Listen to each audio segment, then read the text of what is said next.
एक जमीन जिस पर रहते हैं कुछ लोग और इनकी है अपनी एक सरकार। इस ढांचे को राज्य कहा जाता है। पर सवाल यह है कि इस ढांचे की उत्पत्ति किस तरह से हुई। तो आज हम यह जानेंगे कि राज्य की उत्पत्ति के विभिन्न सिद्धांत कौन से हैं।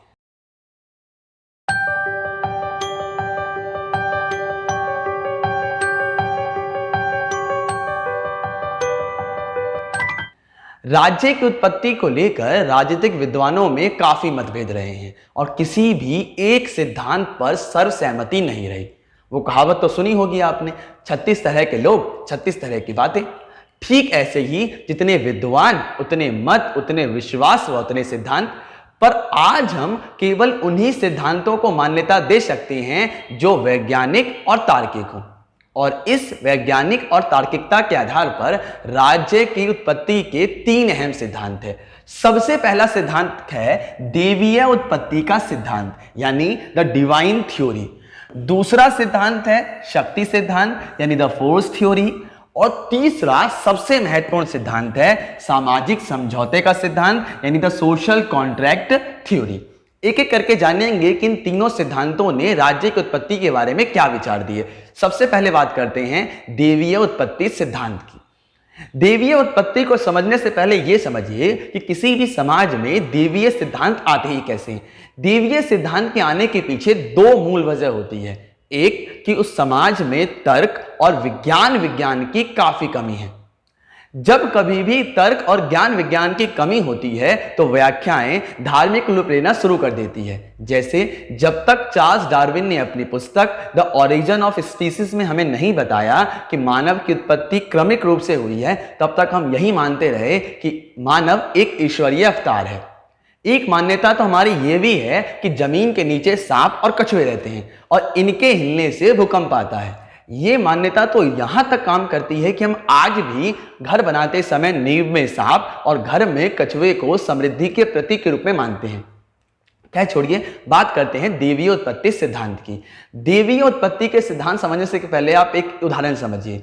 आपने मधुमक्खी का छत्ता देखा होगा। मधुमक्खी के छत्ते में तमाम मधुमक्खियां होती हैं, पर इनमें एक होती है रानी मक्खी। इसे रानी मक्खी क्यों कहते हैं?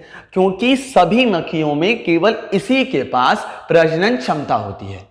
यानी ये रानी इसीलिए है क्योंकि इसके पास कुछ देवीय गुण हैं और कोई दूसरी मक्खी रानी होने का दावा नहीं कर सकती।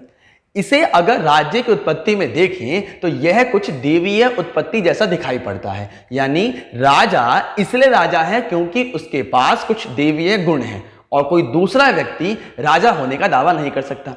साथ ही साथ देवीय उत्पत्ति में वंश के आधार पर राजा के चयन की व्यवस्था है कि राजा के बाद उसका बेटा राजा, उसके बाद उसका बेटा राजा। और साथ ही राजा किसी मानवीय संस्था के प्रति उत्तरदायी नहीं होगा या केवल और केवल ईश्वर के प्रति उत्तरदायी है।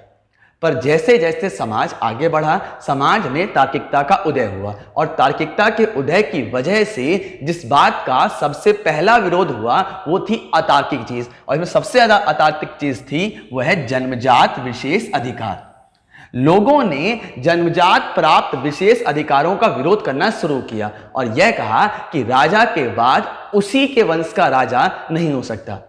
सुपर 30 में ऋतिक रोशन ने इसे कुछ यूं कहा कि राजा का बेटा राजा नहीं बनेगा, राजा वो बनेगा जो हकदार होगा और हकदार वो होगा जिसके पास शक्ति होगी।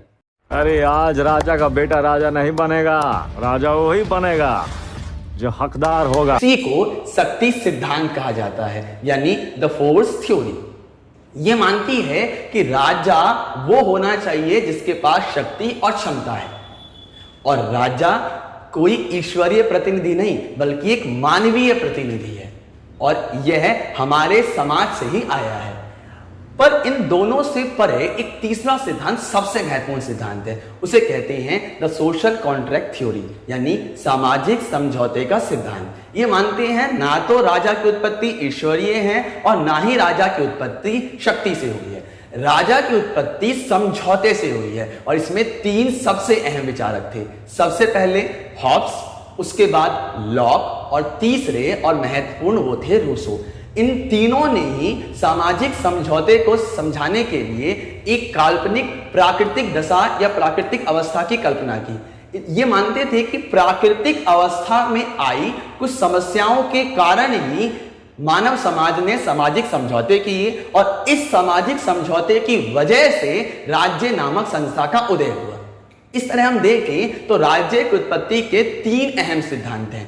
पहला, देवीय उत्पत्ति का सिद्धांत, जो ये मानता है कि राज्य एक देवीय संस्था है। दूसरा, शक्ति सिद्धांत, जो ये मानता है कि राज्य मानवीय संस्था तो है पर इसकी उत्पत्ति शक्ति के माध्यम से हुई है। और तीसरा, सामाजिक समझौते का सिद्धांत, जो ये मानता है ये मानवीय भी है और इसकी उत्पत्ति मानव ने अपने समझौते के रूप में की है।